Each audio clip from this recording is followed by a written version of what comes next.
ప్రభునందు ప్రియమైన దేవుని బిడ్డలకు మన ప్రభువైన యేసు క్రీస్తు నామమున శుభములు కలుగునుగాక.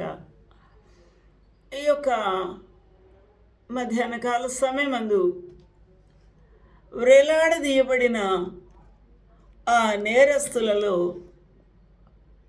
ఎడమవైపు కుడివైపు ఇద్దరు ఉన్నారు. ఎడమవైపు ఆ యొక్క నేరస్తుడు ఆయనను దూషించుచూ ఉన్నాడు.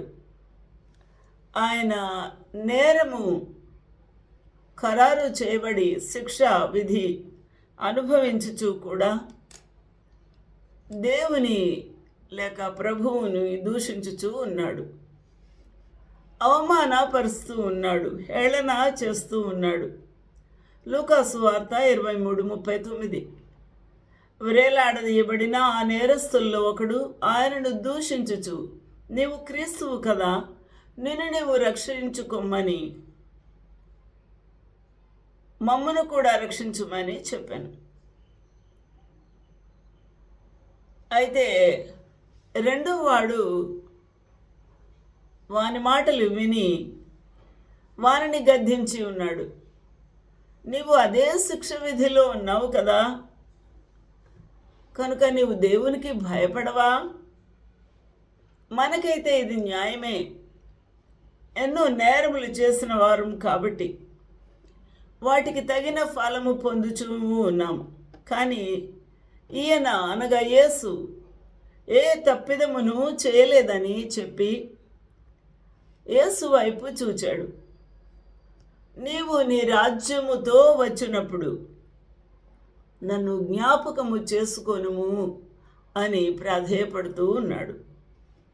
కుడివైపు దొంగకు పశ్చాత్తాపము, తాను చేసిన నేరములకు తగిన ఫలము అనుభవించుచున్నట్టుగా గుర్తింపు ఉన్నది. కానీ ఎడమవైపు దొంగకు ఆ నేర శిక్ష అనుభవిస్తున్నప్పటికీ కూడా తన జీవితంలో పశ్చాత్తాపము లేదు. ఇటువంటి జీవితాలని మనం ఇంకా చూస్తూ ఉన్నాం. మనము చేసిన తప్పిదాలకి దేవుడు శిక్ష వేసినప్పుడు, అనుభవించినప్పుడు అప్పుడైనా మనం పశ్చాత్తాపడి దేవుని యొక్క సన్నిధిలో మనము పశ్చాత్తాపంతో ప్రాధేయపడాల్సిన వారంగా ఉన్నాము. అందుకు ఆయన వెంటనే కుడివైపు దొంగకు సమాధానం దొరికింది. అందుకు ఆయన, నేడు నీవు నాతో కూడా పరదేశులో ఉందువు. యేసుక్రీస్తు ప్రభు సిలువపై తన ప్రాణం పెట్టి 3వ దినమున ఆయన పరదేశులో ఉండబోతూ ఉన్నాడు. ఆ పరదేశుకు నిన్ను కూడా తీసుకొని పోతాను, నేడు నీవు నాతో, అనగా ఈ దినమందే అనే గొప్ప జవాబిచ్చి ఉన్నాడు. ఎంత విధేయత, సమయాన్ని ఉపయోగించుకున్నాడు. ఆ ప్రభువు ఎదుటనే ఉన్నాడు కాబట్టి ఆ ప్రభువుని వేడుకొనుటలో నిర్లక్ష్యము చూపలేదు. వెంటనే ఆయనకు పరదేశును ప్రభు గ్రాంట్ చేసినట్టుగా చూస్తున్నాం.